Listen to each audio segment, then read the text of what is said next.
The first time I saw her, she was bent over a trash can on Fifth Avenue, her weathered hands carefully sorting through someone else's discarded lunch.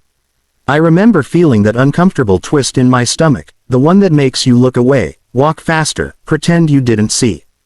But something made me stop that day. Maybe it was the gentle way she folded a paper napkin before placing it in her tattered shopping bag. Maybe it was the humming, a soft melody that seemed too joyful for someone picking through garbage. Or maybe it was just time for me to finally see what I'd been walking past for years. I was late for a meeting. I had a presentation that could make or break my promotion. My coffee was getting cold, and my phone wouldn't stop buzzing with urgent messages. But I stopped anyway, frozen on that crowded sidewalk while hundreds of people streamed around me like water around a stone. She looked up then, and our eyes met. Hers were the clearest blue I'd ever seen, startling against her sun-damaged skin and matted gray hair.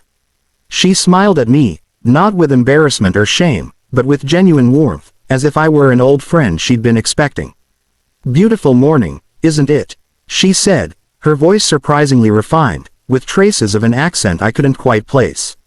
I stood there, speechless, clutching my briefcase like a shield. It was October, cold enough that I could see my breath, and she was wearing a thin jacket with duct tape holding the sleeves together. "Beautiful morning." I wanted to argue, to point out the obvious tragedy of her situation, but something in her expression stopped me. "I'm Michael," I finally managed. "I know," she replied, and my blood ran cold. "You walk past here every Tuesday and Thursday.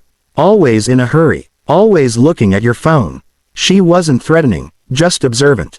Matter of fact, and she was right. I had walked this same route for 3 years, and I couldn't tell you a single thing about the people I passed. I was too busy climbing ladders, chasing promotions, building a life that suddenly felt very small. "What's your name?" I asked. She tilted her head, considering the question as if it were a philosophical puzzle. "I've been called many things. But you can call me Ruth." That was 6 months ago, and Ruth changed my life in ways I'm still trying to understand. I missed my meeting that day. I sat with her on a bench in Bryant Park, and she told me about her life, not in the way victims tell sob stories, but like a professor discussing fascinating case studies. She'd been a concert violinist, performing in halls across Europe. She'd been married once, to a man who died young. She'd had a daughter who grew up and moved away. And then, through a series of unfortunate events, bad decisions, and worse luck, she'd ended up here, on the streets of New York, finding treasures in other people's trash. "The thing about losing everything," she said, watching pigeons fight over pretzel crumbs, "is that you finally learn what everything really means."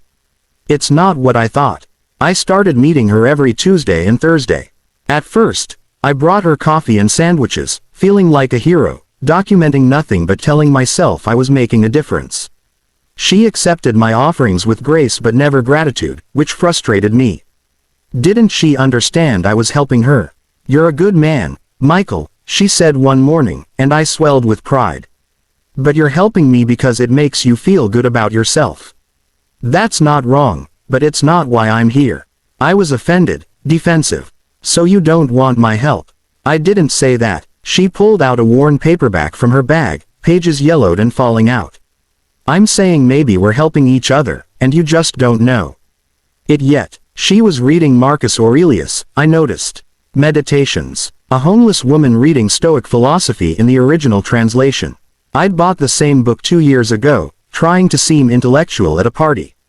It was still sitting on my shelf, unread, next to a dozen other books I'd collected like trophies. The weeks passed, and our conversations deepened. She asked about my life, and I found myself confessing things I'd never told anyone. The anxiety that kept me awake at night. The feeling that no matter what I achieved, it was never enough. The girlfriend who left because I was always working, always chasing something just out of reach. The parents who'd sacrificed everything for my education and expected returns I wasn't sure I could deliver. Ruth listened without judgment, without trying to fix me. She just sat there, present in a way nobody else in my life had ever been.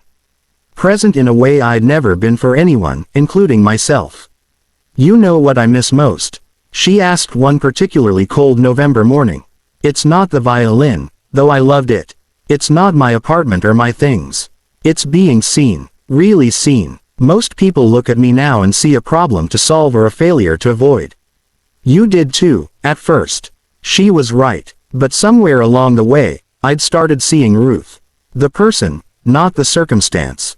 The sharp mind, the wicked humor, the observations about humanity that were more profound than anything I'd learned in my expensive business school. Then came the Tuesday she wasn't there. I waited at our usual spot, checking my watch, feeling a rising panic I didn't want to examine. I asked the hot dog vendor if he'd seen her. I checked the park, the library, the streets she usually walked. Nothing. For 3 days, I searched.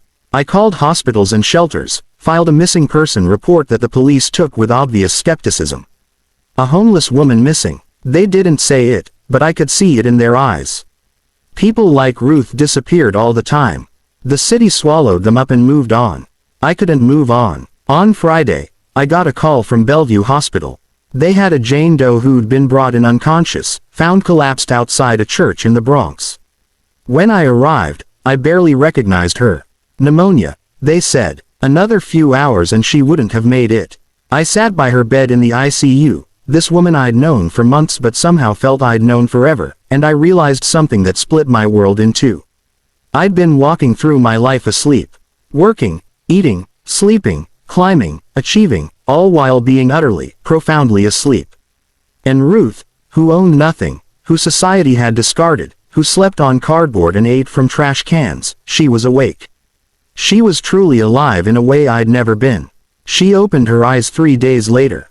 "Hello, friend," she whispered, and I burst into tears, not the quiet, dignified crying of adults, but the heaving sobs of a child. I cried for her, for myself, for every person I'd walked past without seeing, for every moment I'd missed while staring at my phone. "I'm so sorry," I choked out. "I should have done more. I should have found you a place to stay, gotten you help, I should have." "Shish," she interrupted, her hand weak but warm on mine. "You did exactly what you needed to do. You saw me. That's not nothing, Michael. That's everything." The hospital social worker found Ruth's daughter. She'd been searching for her mother for 2 years, ever since Ruth had disappeared during a manic episode triggered by undiagnosed bipolar disorder. There were tears, recriminations, forgiveness, and finally, reunion. Ruth was discharged to her daughter's home in Connecticut, where she'd receive the medical care and psychiatric support she needed. Before she left, she gave me something. A small notebook, filled with her neat handwriting. I wrote down our conversations, she said. Everything you told me, everything you're afraid of, everything you're hoping for. I want you to have it. When you forget again, and you will, because we all do, I want you to remember. That was 4 months ago. Ruth is doing well now, I'm told. She's playing violin again, teaching music to kids at a community center. Her daughter sends me updates, grateful that someone had stopped, had seen her mother when she was invisible. I'm different now. I don't know how to explain it to my colleagues, why I'm no longer the first one in the office and the last one out. Why I volunteer at the shelter on Wednesday nights. Why I've started actually reading the books on my shelf, and talking to strangers on the subway, and noticing the sky, the trees, the people. I missed that promotion I was chasing 6 months ago. Turns out, I don't care. My boss thinks I've lost my edge. Maybe I have, or maybe I've found something better. Last week, I saw a woman digging through a trash can on 5th Avenue. She had 3 kids with her, all under 10, and they were singing while they searched, turning poverty into a game to keep the children from feeling ashamed. I didn't walk past. I didn't look away. I stopped, and I said hello, and I asked her name. I'm Sarah, she said, surprised to be addressed like a human being. Nice to meet you, Sarah. I'm Michael. Is there anything you need? She looked at me the way I must have looked at Ruth that first day, suspicious of kindness, waiting for the catch. But then her youngest daughter smiled at me, gap-toothed and bright-eyed, and Sarah's face softened. We could use a warm meal, she admitted quietly. If you're offering. I was offering. I am offering. I will keep offering because Ruth taught me the most important lesson of my life. We are all one bad day, one wrong turn, one tragic circumstance away from losing everything. And we are all one person stopping, one person seeing, one person caring away from finding it again. The notebook Ruth gave me sits on my bedside table. On the last page, she wrote something that I read every morning. You asked me once why I smiled so much when I had so little. I'll tell you now. I smiled because I could see the humanity in people who'd forgotten they had any left. I could see you, Michael, before you could see yourself. That's not poverty. That's wealth beyond measure. I still walk down Fifth Avenue every Tuesday and Thursday. But now I walk slowly, with my phone in my pocket and my eyes on the people around me. I'm looking for Ruth in every face, that reminder that the person we dismiss, overlook, or hurry past might be the very person who saves us. Her name was Ruth, and she lived on the streets of New York with nothing but a shopping bag and a paperback philosophy book. She changed my life by letting me see her. By letting me see myself. By showing me that kindness isn't about fixing people or solving problems. It's about being present. It's about bearing witness. It's about recognizing the sacred humanity in every person we meet. It's about finally waking up.